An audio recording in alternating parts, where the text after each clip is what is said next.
Hey, what's up, guys? This is Andre, or Chokenator if you know me from my stream, and I have gotten into the stock market, also known as the stonk market, where you buy stonks, and stonks only go up. Am I right? Um, Real talk though, some of you might have seen the video I made recently playing Roller Coaster Tycoon, and what I learned playing that game, basically what I talked about in the video, is that in Roller Coaster Tycoon, I noticed that it's really all about building assets. Like when you start out a new game in Roller Coaster Tycoon, you got to build gentle rides, a bunch of restaurants, stuff like that, because you can't really afford to build huge roller coasters, which is sort of the dream of the park. That's what makes a great park, like having awesome roller coasters. But in order to have them, you either need to build cheap small roller coasters or like small thrill rides or gentle rides, and kind of scale up your money. In the meanwhile, you got to pay off loans and hire some employees, and there's a little monthly payment there, but it's very negligible. And basically, what you have to do is build as many small assets as possible to give you the freedom to build really cool, awesome, big, expensive roller coasters.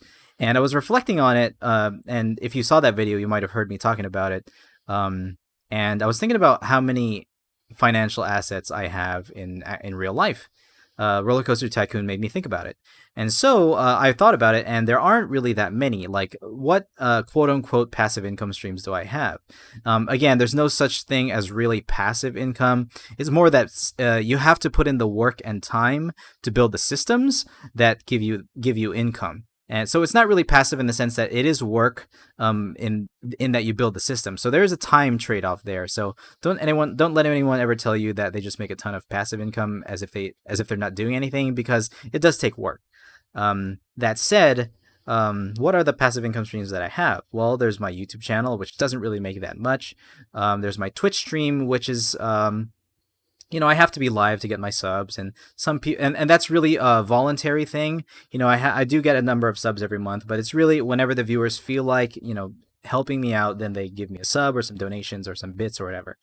Um, and that's pretty much it. Well, I actually also have a Redbubble store, where I sell some merch, but I don't really have that much on there. I only have maybe less than 50 pieces on there. I know I've uploaded more, but some of them got taken down due to copyright strikes and stuff like that. But I don't really have that much. But the thing is, when you have a Redbubble account, which is free, you are able to upload up to 3,000 designs.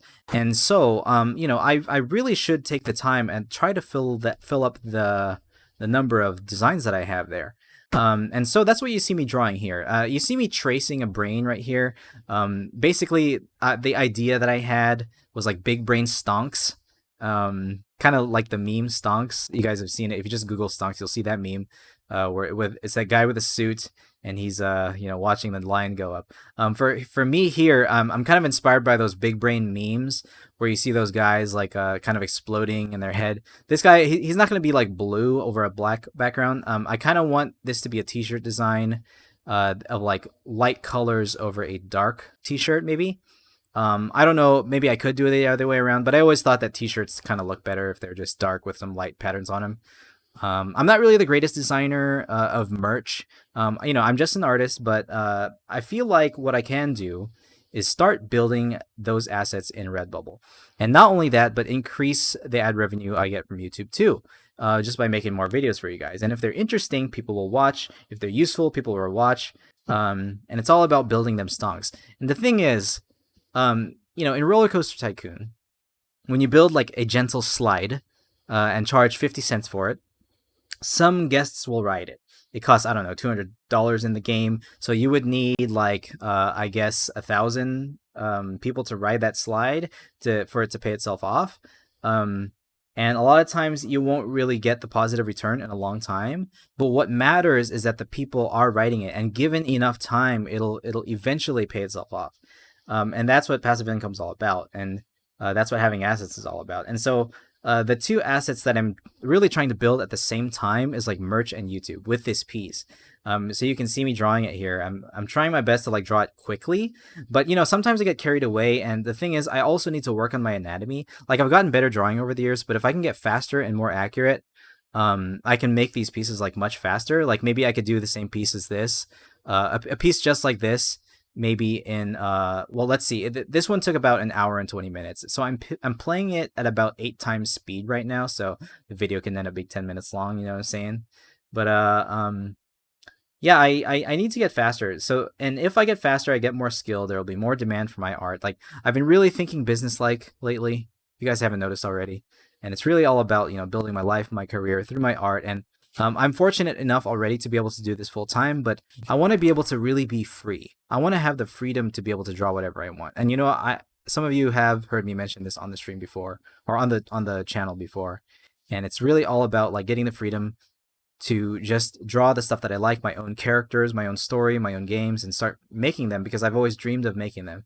But in order to do that, I have to build the systems. I need to build the systems to allow myself to like work freely, to work truly like not necessarily free of obligation because I'm still going to be trying to entertain the people with my work, but a lot less commissions, a lot less like merch designs, a lot less focus on streaming and YouTube. But those systems are eventually going to help me because at the end of the day, it's survival first and then winning. You have to be able to feed yourself. You got to be able to like pay for your basic bills and your food. And if I just did like the long term stuff, which are really really difficult and long projects, I won't be making any income at all. So unless I get some kind of like crazy loan and then bet that I'm going to be able to pay it back, that's kind of how people treat the stock market. Like they want to like treat it like a casino almost. But let me talk about stocks themselves real quick. Like I got into the stock market so that I can start like building a system of a little bit more financial assets. And the only way to do this, like I've been constantly like for the past week just watching videos and videos and videos and reading posts and reading articles and groups, reading Investopedia, just learning as much as I can about the stock market, like how to properly do it. And I actually come from a family where I have a lot of gamblers in the family, like a lot of sort of chronic gamblers. They've lost a lot of money gambling, going to casinos and stuff like that. And a lot of people can get tempted to treat the stock market as a means to just make quick money, and it's not really a reliable thing to do that unless you are extremely skilled at pattern recognition. And in the whole like day trading, not just day trading sphere but any kind of trading, swing trading, stuff like that. Most people lose money. And what I thought, I was thinking about it, and I'm like, supply and demand, the way stocks work, the way their prices go up and down. I was thinking maybe it's like a 50-50 game, right? Like 50% of people lose and 50% of people win. But it's not really that, because it actually comes down to how much you're able to invest in the first place. And just like poker, just like any gambling game, it's top heavy. The more you have, the more leverage you have to win, and the more collateral you have to win. So it's the people who already have money that have an advantage because they're able to take their risks. But not only that, they're probably a lot smarter about their risk management, which is what it's all about. And so, going to the stock market, I only put in $100 because I want to practice. I want to practice. The thing is, I do use Robinhood as a brokerage. I know it's very popular because it's free, quote unquote. I've heard there might be some hidden fees, but I'm not too worried about that. The main point I'm using it is to be able to practice. I might change brokerages later on, but really right now it's all about being able to practice trading in a very very conservative way, because when I realized that it's actually 90% of people that lose money and not 50%, that if all you do is like put in your capital and try to protect your capital, like focus on not losing, that's actually the way to win. I come from a gaming background where it's all about playing to win. But because the odds are stacked against you, if you play to not lose, you're actually winning more than most people, because most people are losing money. And people like Warren Buffett, when I watch his videos, they like to talk about playing the long game. I've been watching some YouTubers who talk about dividend growth stocks, like Andre Jick is one of the people who got me into it.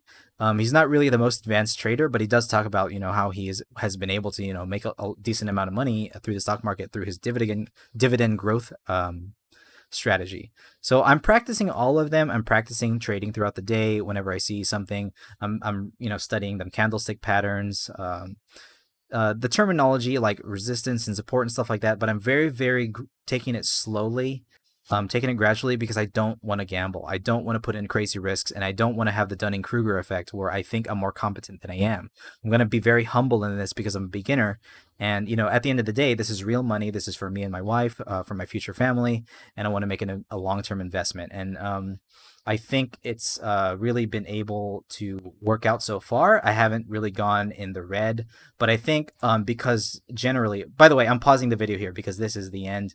That's what my piece looks like. So if you want to buy that on a t-shirt, I'm going to be putting it up soon. But anyway, yeah, I want to make a long-term investment, and I don't want to take any risks, and I'm going to practice, going up the percentages very, very slowly. And I don't want to attribute my current success because I haven't had a red day in a whole week, even if it's like going up 1% or 0.5%, a very small percent every day. We are living in a bull market, the Trump economy, which is very, very positive, or what seems to be very positive for the economy, in that all the stocks are going up. The S&P 500, the Dow, especially right after coronavirus, we've been in a V-shaped recovery where all the stocks actually are going up. So I have not had practice with bear markets and like shorting and being able to find the right times to sell. So hopefully, the studying that I'm doing with all these videos and articles will help me prepare myself for that. But yeah, if you are interested in talking to me about this, if you're experienced in trading stocks, I would love to hear. I'm just absorbing as much as I can. I'm staying humble and just constantly learning. And I hope that you guys like this video and like and subscribe. Leave a comment if you have anything to tell me or ask me. And I love you all. Talk to you all later. Peace out.